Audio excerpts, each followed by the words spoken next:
Imaginez être abandonné par celui que vous aimiez, laissé seul avec rien d'autre que 2 enfants affamés et un cœur brisé. Imaginez devoir survivre dans la rue, persuadé que plus jamais personne ne se soucierait de vous jusqu'à ce qu'un visage inattendu du passé réapparaisse. Était-ce le destin? Une seconde chance? Ou une nouvelle déception prête à briser ce qu'il restait de vous? Installez-vous et découvrez cette histoire poignante de trahison, d'amour et de rédemption. Les rues de Lagos bourdonnaient de bruit. Les voitures avançaient lentement dans les embouteillages, pendant que les piétons pressaient le pas sur les trottoirs. À l'arrière de son SUV noir, Robert faisait défiler son téléphone d'un air distrait pendant que son chauffeur slalomait entre les nids de poules du matin. Soudain, le véhicule tressaillit en heurtant un trou. Le chauffeur ralentit, mais Robert leva les yeux, irrité, jusqu'à ce qu'un détail fige son regard. Sur le bas-côté, adossée à un maigre arbre, une femme était assise à même le sol. Ses vêtements étaient usés, ses cheveux en bataille, et dans ses bras, 2 petits garçons se serraient contre elle. Ils ne devaient pas avoir plus de 4 ans. Leurs petits visages fatigués et sales fixaient le vide, l'un d'eux essuyant son nez avec le revers de la main. Le cœur de Robert se serra. Quelque chose chez cette femme lui parut étrangement familier. Il se pencha, plissa les yeux. Non, ce n'était pas possible. Et pourtant, son estomac se noua. Son cœur accéléra. C'était elle.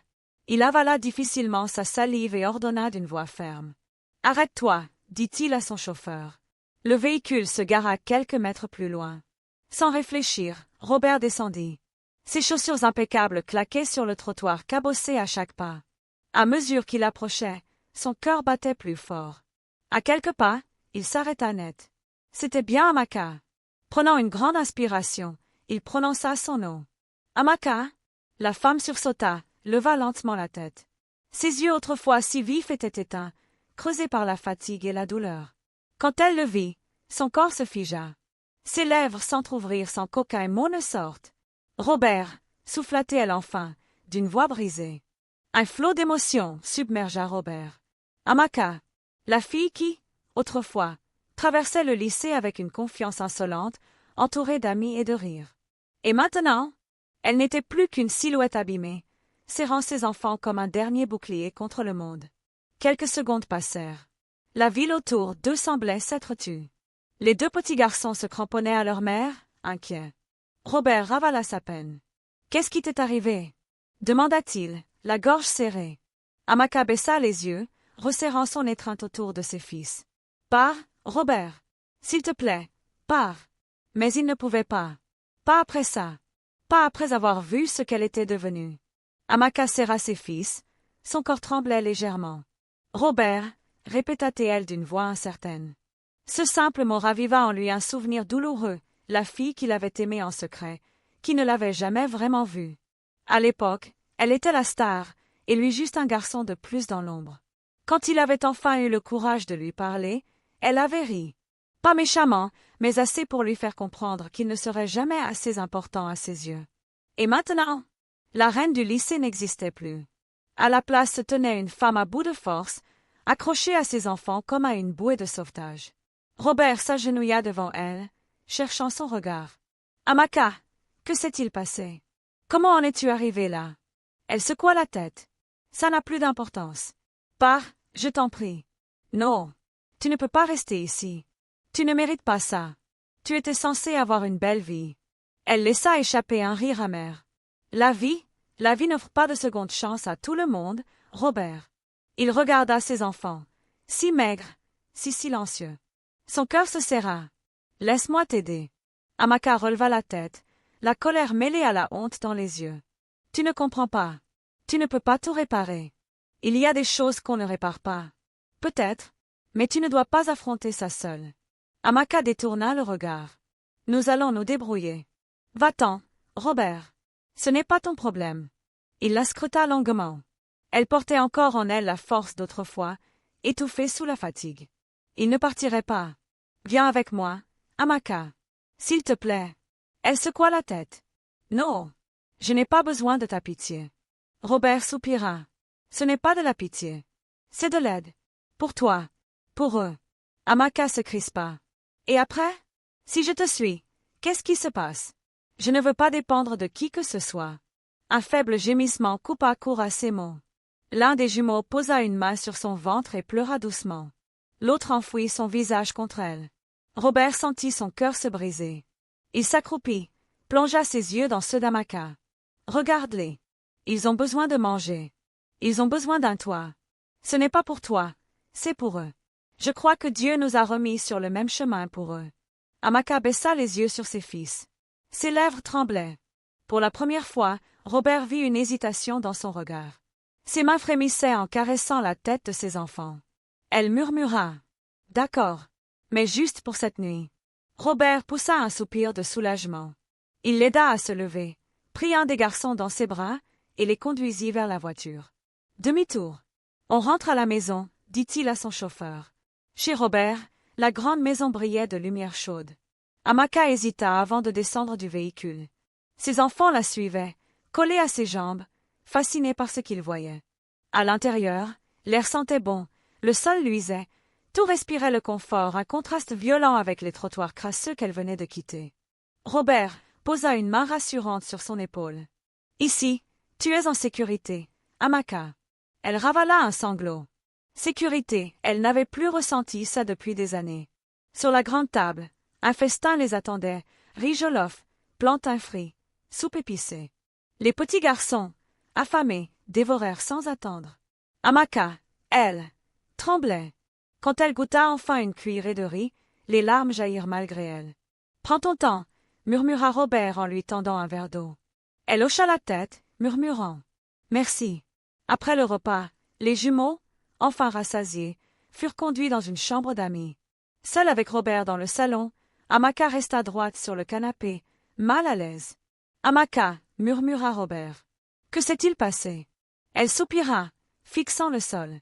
Puis, d'une voix tremblante, elle raconta. « J'étais jeune, naïve. J'ai rencontré Ama. Il disait tout ce que je voulais entendre. Amour, maison, famille. Quand je suis tombée enceinte, tout a changé. Il a fait semblant, au début, puis il a disparu. Mon père m'a chassée, ma mère n'a pas pu le retenir. Je me suis retrouvée seule, sans travail, sans rien. » Robert serra les poings. « Et il n'a jamais cherché à revoir ses enfants? Jamais. Pas un appel. Rien. » Robert serra la mâchoire. « S'il réapparaît un jour, ça n'a plus d'importance. » Coupa Amaka. « Ce qui compte, c'est mes enfants. » Au sol, les yeux humides, Robert murmura. « Tu n'es plus seule maintenant.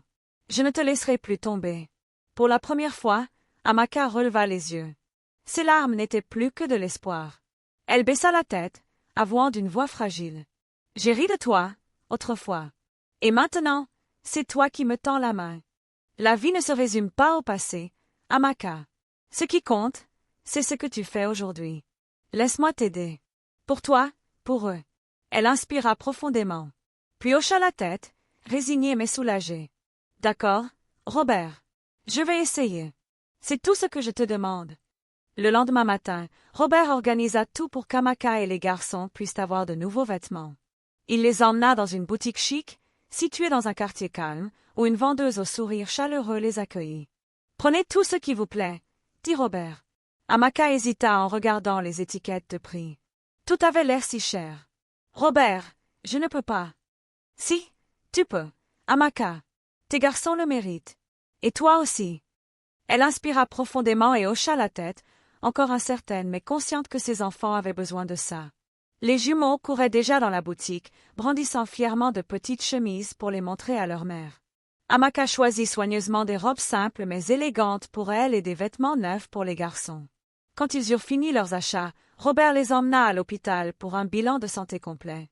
Amaka attendait, anxieuse, pendant que le médecin examinait ses fils. « Ils sont un peu en sous-poids, » déclara le médecin, « mais avec une alimentation correcte, ils iront bien. » Amaka laissa échapper un soupir qu'elle ne savait même pas retenir. Pour la première fois depuis longtemps, elle ressentit un léger soulagement. En sortant de l'hôpital, Amaka se tourna vers Robert. « Pourquoi fais-tu tout ça ?» Robert s'arrêta, se plaça face à elle. « Parce que je tiens à toi, Amaka. » Elle croisa les bras, le regard méfiant. « Les gens n'aident pas sans rien attendre en retour, Robert. Qu'est-ce que tu veux de moi ?» Robert soupira. « Tout dans la vie ne s'achète pas. Je veux juste te voir, toi et les garçons, en sécurité. Amaka le scruta longuement.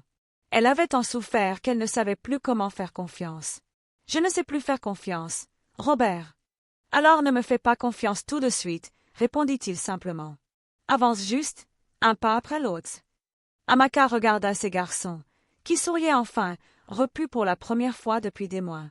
Peut-être, juste peut-être, que Robert avait raison. Le lendemain, Robert appela Amaka dans son bureau. Elle s'assit, nerveuse, sans savoir à quoi s'attendre. « Je veux te proposer un travail, » dit Robert. Amaka cligna des yeux, confuse. « Un travail? »« Oui, dans mon entreprise. » Elle se tortilla sur sa chaise. « Robert, je ne connais rien aux affaires. Qu'est-ce que je pourrais bien faire? » « Tu commenceras avec des tâches simples, classement, accueil, gestion des dossiers. Tu apprendras petit à petit. » Amaka hésita. « Je ne sais pas si j'en suis capable. J'ai été loin du monde du travail trop longtemps. Et si je me trompe? » Robert sourit. « Tout le monde fait des erreurs, Amaka. Mais je sais que tu es intelligente. Il te faut juste un nouveau départ. » Elle baissa les yeux. « Et si tes employés ne me respectent pas? Et s'ils pensent que je n'ai pas ma place? » Robert se pencha en avant. « Alors ils auront affaire à moi. Mais Amaka, ce n'est pas à propos d'eux. C'est à propos de toi. Tu dois croire en toi. » Elle inspira, pensa à ses fils. Ils avaient besoin de stabilité, d'un avenir. Elle releva les yeux vers Robert. « D'accord. J'essaierai. » Robert sourit. « C'est tout ce que je voulais entendre. » Le premier jour d'Amaka au bureau fut stressant. Elle se sentait déplacée en franchissant les portes du grand immeuble. Les employés paraissaient sur deux, concentrés. Elle, à côté, se sentait petite, perdue. Robert la présenta à l'équipe. « Voici Amaka. Elle va travailler avec nous désormais. Soutenez-la du mieux que vous pouvez. » Certains acquiescèrent poliment, d'autres échangèrent des regards silencieux. Au début, tout lui semblait compliqué. Elle peinait avec l'ordinateur, oubliait des instructions, faisait de petites erreurs. Elle avait l'impression que tout le monde l'observait, attendant son échec. Un après-midi, elle resta figée devant son écran, découragée. Robert passa devant son bureau. « Ça va ?» demanda-t-il. Elle soupira. « Je crois que je n'ai pas ma place ici, Robert. Je suis perdue. » Il tira une chaise et s'assit à côté d'elle. « Amaka, quand j'ai lancé cette entreprise, je ne savais pas la moitié de ce que je sais aujourd'hui. J'ai fait des erreurs aussi. L'important, c'est d'apprendre. » Elle mordilla sa lèvre. « Je ne veux pas te décevoir. » Robert secoua la tête. « La seule façon de me décevoir, ce serait d'abandonner. Et je sais que tu n'es pas de celle qui abandonne. » Ces mots restèrent gravés en elle. Jour après jour, elle travailla plus dur. Elle écouta, posa des questions, et petit à petit, les choses devinrent plus claires. Elle apprit à utiliser l'ordinateur, à gérer les dossiers, à parler aux clients avec assurance. Un après-midi, un client entra furieux pour un problème de commande. Amaka l'écouta calmement, prit des notes et promit de résoudre le souci. Quand l'homme partit, Robert, qui observait de loin, sourit. « Tu as bien géré ça. » Pour la première fois, Amaka lui rendit son sourire. « Peut-être que je commence à comprendre. » Robert hocha la tête. « Je savais que tu y arriverais. » Les jumeaux, Ephem et Abubay, étaient plus heureux que jamais. Leurs visages fatigués avaient laissé place à des sourires lumineux. Ils avaient des vêtements propres, un lit chaud, de la nourriture chaque fois qu'ils avaient faim. Mais surtout, ils avaient la sécurité. Chaque matin, ils couraient dans la maison en riant, suivant Robert partout en l'appelant « Tonton Robert ». Il s'asseyait à ses côtés pendant qu'il lisait le journal, lui posait 1000 questions et grimpait sur ses genoux sans hésiter. Un soir, alors que Robert lisait dans le salon, Ephem vint s'installer à côté de lui. « Tonton Robert, est-ce qu'on va rester ici pour toujours ?» Robert regarda le petit garçon, le cœur serré, et sourit. « Aussi longtemps que ta maman le voudra. » Abubay, qui jouait au sol, leva la tête. « Maman est heureuse ici. Elle ne pleure plus la nuit. » Le cœur de Robert se serra encore. Il ébouriffa les cheveux du petit. « Et c'est une bonne chose, non ?» Ephem hocha la tête. « Oui.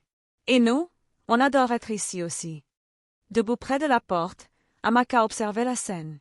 Elle posa une main sur sa poitrine, ressentant une émotion qu'elle n'avait pas connue depuis longtemps, la paix. Robert inscrivit aussi les enfants dans une bonne école, leur offrant l'éducation qu'ils méritaient. Mais loin de là, dans un bar bondé, Améa, le père des jumeaux, écoutait des ragots. « Tu connais Amaka? Celle avec les jumeaux ?»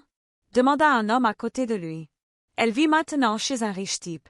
Il s'occupe même de ses enfants. Le verre d'Améa se serra dans sa main. « Qu'est-ce que tu veux dire? Il s'occupe de mes enfants? Ils vivent chez lui, il les nourrit, les habille. Certains disent qu'il va peut-être même les adopter. » Améa sentit sa poitrine se contracter. Adopter ses enfants? Non, jamais. Le lendemain matin, sans rendez-vous, il entra dans le bureau de Robert. « Monsieur, vous ne pouvez pas entrer, » protesta la réceptionniste. Mais Améa l'ignora et ouvrit la porte du bureau. Robert leva les yeux. « Surpris point. J'ai entendu dire qu'Amaka vit chez toi, » lança Améa, la voix sèche. « Je veux voir mes enfants. » Robert se redressa, les yeux plissés. « Qui êtes-vous, jeune homme, et comment osez-vous entrer ici sans rendez-vous » La réceptionniste s'excusa, mais Robert leva la main pour l'arrêter. Améa redressa les épaules. « Je suis Améa, le père des enfants d'Amaka. J'ai le droit de les voir. » Un rictus amer passa sur le visage de Robert. « Le père? Vous les avez abandonnés, et maintenant vous vous souvenez qu'ils existent? Savez-vous seulement comment ils ont survécu » Améa serra les poings. « Ce sont mes enfants. J'ai des droits. » Robert se leva lentement. Un père doit mériter ce titre. Où étiez-vous quand ils avaient faim? Quand ils dormaient dans la rue? Améa grinça des dents. J'ai fait des erreurs. Mais je les aime. Je veux les voir. Robert secoua la tête. Vous ne pouvez pas débarquer et tout exiger. Si vous aviez vraiment tenu à eux, vous ne les auriez pas laissés souffrir. À ce moment-là, Amaka entra dans le bureau. Quand elle vit Améa, son visage se ferma, sa voix trembla de colère. « Tu as le culot de venir ici après tout ce que tu nous as fait. » Améa la fixa. « Amaka, je veux juste voir mes fils. Ce sont aussi les miens. » Elle éclata de rire, un rire froid. « Les tiens? Où étais-tu quand je mendiais pour les nourrir? Quand je les serrais contre moi dans la rue la nuit? Tu as choisi de partir. » Améa voulut répondre, mais aucun mot ne sortit. « Tu as eu ta chance, Améa. Mes fils n'ont pas besoin d'un père fantôme. Je ne te laisserai pas les blesser. » Robert intervint. « Tu l'as entendu. Pars. » Améa resta figée, ses poings serrés, puis comprit qu'il avait tout perdu. Sans un mot de plus, il tourna les talons et sortit. Quand la porte se referma, Amaka sentit ses mains trembler. Mais ce n'était plus de la peur, c'était du soulagement. « Ça va ?» demanda Robert. Elle hocha la tête. Pour la première fois depuis longtemps, oui. Les jours passèrent et la vie reprit doucement son cours. Amaka découvrait quelque chose qu'elle n'avait jamais vraiment connu, la paix. Les jumeaux, Ephem et Abubé, s'épanouissaient pleinement. Leurs yeux fatigués d'autrefois avaient laissé place à des rires insouciants. Chaque soir, ils se précipitaient dans les bras de Robert quand il rentrait du travail. Un après-midi, Amaka et Robert étaient assis dans le jardin, observant les garçons courir partout. Amaka se tourna vers lui. « Je crois que je ne t'ai jamais vraiment remercié. » Robert sourit. « Tu n'as pas besoin de le faire.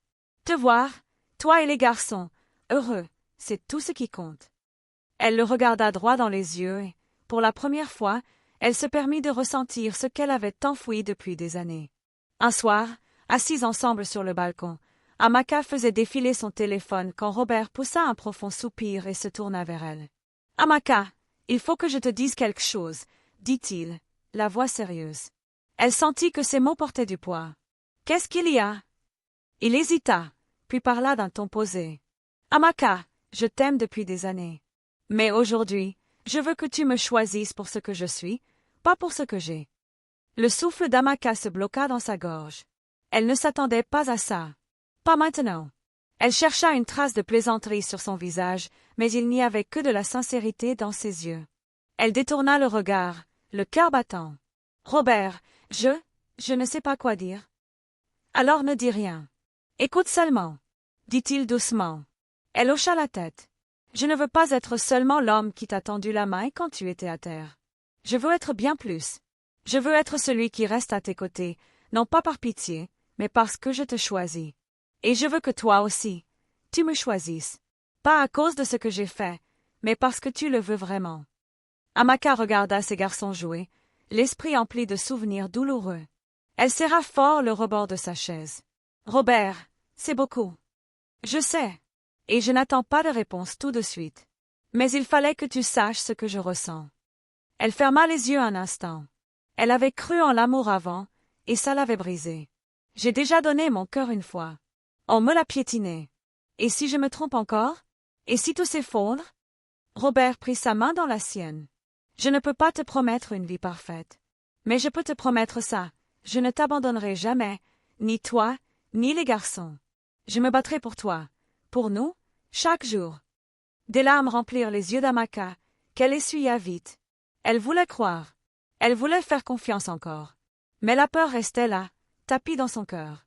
Elle chercha sur le visage de Robert la moindre faille, la moindre hésitation, elle n'en trouva aucune. Juste de la patience. Juste de la douceur. Je ne sais pas si j'en suis capable, murmura-t-elle. Robert pressa doucement sa main. Prends ton temps. Je ne vais nulle part. Et pour la première fois, Amaka osa imaginer qu'aimer à nouveau était peut-être possible. Terrifiant, mais possible. Les jours passèrent, et Amaka commença à regarder Robert autrement. Elle remarquait sa patience avec les enfants, la manière dont il l'écoutait sans jamais juger, la façon dont il prouvait chaque jour, par ses actes, qu'il était là pour eux. Un soir, alors qu'ils étaient encore assis dehors, Amaka inspira profondément. « Robert, je le vois maintenant. Je vois qui tu es vraiment. Et je sais aujourd'hui que moi aussi, je t'aime. » Les yeux de Robert s'adoucirent. Un silence doux les enveloppa avant qu'il ne murmure. « Tu es sûr ?» Amaka hocha la tête, un sourire timide aux lèvres. « Oui, je suis sûr. » Peu après, Robert posa un genou à terre, sortit une bague simple mais élégante. « Amaka, veux-tu m'épouser ?» Les mains d'Amaka se portèrent à sa bouche, des larmes de joie coulèrent. « Oui, Robert. Oui. » Robert rit, la serra dans ses bras et l'embrassa tendrement. Quelques jours plus tard, Robert aborda un sujet important. « Amaka, je pense qu'il est temps de rendre visite à ta famille. Il faut faire la paix. » Amaka fronça les sourcils. « Mon père m'a chassé. Il s'en fichait de ce qui pouvait m'arriver. Pourquoi y retourner ?» Robert lui prit les mains. « Le pardon, ce n'est pas pour eux, c'est pour toi. Et peut-être qu'eux aussi regrettent ce qu'ils ont fait. » Après de longues réflexions, Amaka accepta. Ils se rendirent chez ses parents avec les jumeaux. Sa mère éclata en sanglots, la serrant contre elle. « Ma fille, tu m'as tellement manqué. » Son père, vieilli, plus fragile qu'avant, avança vers elle, la voix tremblante. « Amaka, j'ai eu tort. Mon orgueil m'a aveuglée. Peux-tu me pardonner ?» Des larmes coulèrent sur les joues d'Amaka. Elle avait porté cette douleur trop longtemps. Mais à cet instant, elle la laissa partir point. « Oui, papa, je te pardonne. » Robert prit la parole, respectueux. « Monsieur, j'aime votre fille et je veux l'épouser. Je vous promets de prendre soin d'elle et des garçons. » Son père regarda Robert, puis Amaka, puis hocha la tête. « Tu as ma bénédiction, mon fils. » La famille fêta ses retrouvailles toute la nuit. Amaka retrouva sa mère, son père, ses frères et sœurs, et les jumeaux furent couverts de câlins. En repartant le lendemain, Amaka se sentit plus légère qu'elle ne l'avait été depuis des années. Le jour du mariage traditionnel arriva, et l'air vibrait d'excitation. Famille et amis se rassemblèrent, parés de leurs plus beaux habits. Amaka, sublime dans sa tenue traditionnelle, marcha dignement jusqu'au lieu de la cérémonie, le cœur débordant d'émotions indescriptibles. Les tambours résonnaient, les chants traditionnels s'élevaient, les femmes dansaient, leurs pagnes colorées virevoltant. L'odeur appétissante du riz jollof et de la viande frite flottait dans l'air, promettant un festin mémorable. Robert, vêtu de son boubou traditionnel, l'attendait, le regard rivé sur elle. « Tu es magnifique, Amaka, » murmura-t-il. Elle baissa les yeux, rougissante, avant de soutenir son regard. « Et toi, tu ressembles à un homme prêt à devenir un mari. » La cérémonie se déroula dans les prières, les bénédictions et le rituel symbolique du vin de palme. Le père d'Amaka, désormais apaisé, plaça sa main dans celle de Robert. « Prends soin de ma fille, » dit-il, la voix brisée par l'émotion. « De tout mon cœur, » répondit Robert. Quand la nuit tomba, les rires, la musique et les danses continuèrent sans fin. Les jumeaux couraient partout, excités, leurs visages illuminés de joie. La vie après le mariage changea, mais en mieux. Amaka, Robert et les garçons construisirent un foyer rempli de rire et d'amour. Robert resta le même homme attentionné, toujours tourné vers sa famille. Les jumeaux l'appelaient désormais papa sans la moindre hésitation. Chaque soir, il leur lisait des histoires avant de dormir, veillant à ce qu'ils ne manquent jamais de rien. Un soir, alors qu'Amaka bordait les garçons, Robert l'observait, adossé à l'encadrement de la porte, un sourire attendri sur le visage. Quand elle le rejoignit, il l'enlaça tendrement. « Es-tu heureuse » demanda-t-il. Amaka le regarda, le cœur gonflé. « Plus heureuse que je ne l'aurais jamais imaginé. » Robert embrassa son front. « Alors c'est tout ce qui compte. » Et là, dans ses bras, Amaka réalisa quelque chose, la vie lui avait offert une seconde chance. Et cette fois, elle l'avait saisie. Elle n'était plus la femme abandonnée, perdue dans les rues. Elle était une épouse, une mère, et surtout, elle était aimée. Et c'est ainsi qu'ils vécurent heureux, prouvant que les secondes chances et le véritable amour peuvent vraiment transformer une vie. Parce que la vie est faite de détours imprévus, mais quoi qu'il arrive, l'espoir n'est jamais vraiment perdu. Parfois, l'aide vient de là où on l'attend le moins, et les secondes chances ouvrent la voie à un tout nouveau bonheur. L'histoire d'Amaka nous rappelle que la force ne réside pas seulement dans le fait de se battre seul, mais aussi dans le courage d'accepter la main tendue. Et que le véritable amour n'est jamais une question de ce que quelqu'un possède, mais bien de qui il est vraiment. Étincelle, que pensez-vous de cette histoire? Partagez votre avis en commentaire, j'adorerais vous lire. Et devinez quoi? Une toute nouvelle histoire passionnante arrive dans quelques jours. Alors si ce n'est pas déjà fait, abonnez-vous à ma chaîne et activez la cloche de notification pour être les premiers informés. Si vous avez aimé cette histoire, n'oubliez pas de laisser un like et de la partager autour de vous. Merci pour votre soutien et à très bientôt pour une nouvelle aventure. Cœur rouge.